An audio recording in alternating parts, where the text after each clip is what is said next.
Welcome to Learning Out Loud, a space for honest conversation as life is happening. I'm Kate, and this podcast is about the moments that shape us, the stress, the growth, the uncertainty, and the lessons we only learn by living them. Now, I'm not here as an expert with all the answers. I'm here learning in real time, sharing what I'm discovering whilst holding space for those figuring it out too. So, wherever you are, walking, driving, or just taking a moment for yourself, I'm really glad you're here. Let's learn out loud together.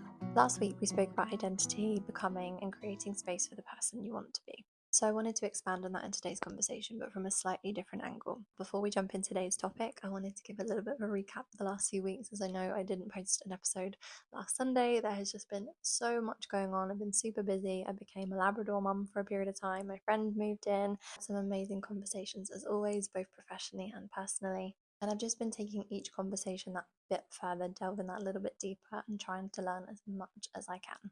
I also finally ticked something massive off of my to-do list, and honestly, when something's been sitting in your mind for so long and it finally comes to fruition, I cannot even tell you how rewarding it feels.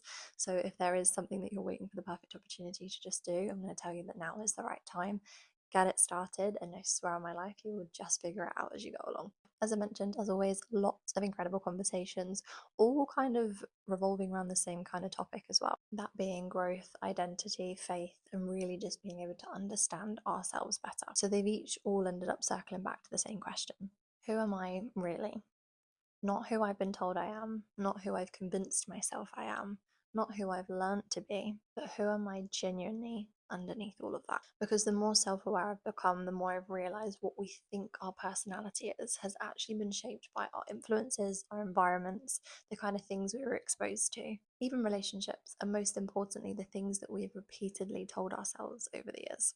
I've been wondering how much of what we call our personality is actually who we are, and how much of it is simply just learnt behaviours. And I delved that bit further of, well, if some of these were learned, then surely we can unlearn them. Now, I've been doing a lot of studies into psychology, and the one thing that keeps coming up is the idea that just because something is familiar doesn't mean that it's true. And I think we accidentally build our identities around the behaviours that we've been repeating over a long period of time. For example, somebody who procrastinates eventually thinks that they become a procrastinator. Someone who's experienced rejection repeatedly may start to feel unwanted. But when you zoom out, are those actually identity statements? Or are they just describing patterns? Because one feels permanent and the other feels changeable. The problem with labels is once we identify them, we continue to protect them, even when we don't like them. We stop questioning them because they become familiar. We say things like, this is just who I am, this is how I've always been. What if that's simply just the way you've learned to operate? It could be a coping mechanism, a habit, a response to a certain environment. Sometimes it's just a strategy that may have served its purpose at some point in your life, but doesn't need to continue in the future. When we're born into this world, we have no control what influences come to us and what we're exposed to. And the more I look within, the more I start to recognize where certain parts of myself may have come from. I could think of a million examples for this, but there's one in particular that came up for me recently that really highlighted it. I found myself in a season where I really needed somebody to switch on and take the load off for me because I was absorbing responsibilities that weren't necessarily mine, simply to make life easier for other people. And the truth is, that's always been part of my nature. I care deeply about people and I love supporting them. Where I can ease pressure, I will always find a way. And it's definitely something I value in myself and I never want to lose. However, I've definitely become more aware of doing it without the expense of my own well-being. But for the first time in a long time, I was the one who needed the support. And what I noticed was really interesting. When people become so used to you being the reliable one, the patient one, the one that's always there to offer support and open doors, they often start seeing you as that person as a default setting. So when I stepped back naturally to take some more time for myself, some people assumed something was wrong. There's a distance between us, something must have happened, I must have changed my opinions on them, when in reality nothing was wrong at all. I just needed somebody to care for me the way that I naturally do to others without prompting. Because honestly, sometimes I just don't know how to ask and I don't want to. It's almost like I want people to just recognize the way that I do sometimes. Because it's easier somebody coming in and placing themselves in front of me and giving me what I need than it is to go out and seek that from somebody. And I guess that's something I need to heal in my own ways. But it actually brought me back to my mum growing up.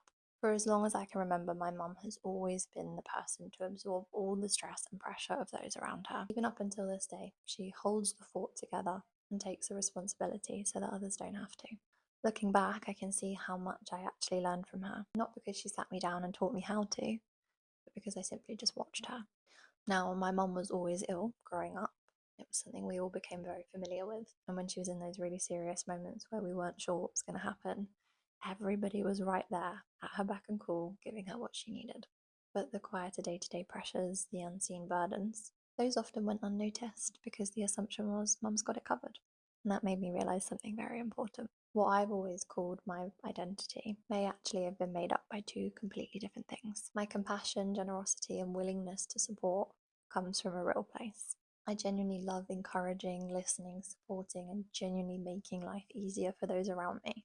But the instinct to carry everything myself, absorb everybody else's responsibility for everyone else's benefits, and not put my needs ahead of theirs isn't who I am. It's something I learned, because there's a difference between choosing to help and feeling responsible to do it. To put it simply, it's compassion versus obligation. And for a long time, I blurred those lines. I thought that in order to be a caring person, I always had to be the strong one, the one with all the answers, the one always actively trying. If I loved people, I had to carry what they were carrying too, as though it was the only way to get to them. I can be compassionate without overextending myself. I can be generous without depleting myself too. I can still support others without absorbing that responsibility and making it my own. And to go a step further, what makes it even more interesting is the labels that we give ourselves don't just influence how we see ourselves, but they teach people how to see us too. If I continuously tell myself that I'm a caring person that takes on these responsibilities, eventually people around me will believe that too. And who can blame them? It's the role that I've consistently shown them. And that's why we have to be careful with the labels that we adopt, because over time they stop being descriptions and they start becoming expectations. It can sometimes be learned behaviours that's attached itself to qualities that we genuinely possess. The compassion is me. The pressure I've put on myself to have that compassion isn't. It's a very important distinction to learn. This is something that I've really learned in my journey of faith as well, because when you're stepping into a new identity, whether it's spiritual, emotional, relational, your old patterns don't disappear overnight. You can decide you want to be confident but still have those insecure thoughts. You can decide you want peace but still feel that underlying worry. You can decide to trust God but still occasionally seek that control. Point is, the thoughts still show up. The habits are still present. The old reactions also stick. And if you're anything like me, sometimes I can often mistake that as failure, but it's not. It's a case of recognizing that your identity has changed before your habits have a chance to catch up. As I've stepped into this new version of myself, what's strange is that even when I speak, think, or react in ways that I may have done previously, it almost feels unnatural now. It's like the words are coming from my head and not from my heart. Though the thoughts might still appear, and sometimes I slip, as all humans do, they no longer feel like me. It's like I've been internally washed clean of all that I was, and now my mind is just catching up to where my heart currently is. The old pathways are going to constantly be challenged. There's a huge difference between struggling with an old thought and identifying with it. One is a habit, the other's an identity. And for the first time, I can actually feel the difference. And I think that's where a lot of us get stuck. Just because something isn't your identity anymore doesn't mean it won't draw you back towards it. The brain loves familiarity, and as do we. Even when something no longer serves us, it feels familiar and it feels safe. People can spend years repeating behaviours that they want to leave behind. Not because they're incapable of change, but because they've been rehearsing pathways that they've used 1,000 times before. Awareness is so powerful because you can't challenge a pattern you haven't recognized. The moment you become aware of it, you create a gap between yourself and the behavior. And this small shift can create a massive amount of freedom because you're now observing and learning from it rather than becoming it. There are definitely elements of my own life where I really started to think they were just parts of my personality. And when I look back, I realised that they were not personality traits at all. They were ways of operating, ways of protecting myself, ways of navigating situations the only way I knew how. But they were never actually who I was. And that whole concept is incredibly freeing, because if something isn't my identity, then it can change. The moment you stop saying this is something I am and change it to this is something I do sometimes, everything changes, because one keeps you stuck and the other allows you to grow. So maybe the question I'm leaving you with this week is, what labels have I accepted without questioning? What have I mistaken from my personality that may just be learnt behaviours? And who could I be if I stopped reinforcing those labels every single day? Labels stop being descriptions and they start becoming expectations for yourself and those around you. And maybe part of the growth is actually having the courage to challenge those labels that you've had attached to you all these years. Not everything that you've practiced is your identity. Not every thought deserves a permanent home. And not every single behaviour that you've repeated is a reflection of who you are. Growth isn't about becoming somebody completely different. It's about stripping away the things that never truly felt like you in the first place. As always, thank you for listening. Take what resonates, leave what doesn't. I'll speak to you next time.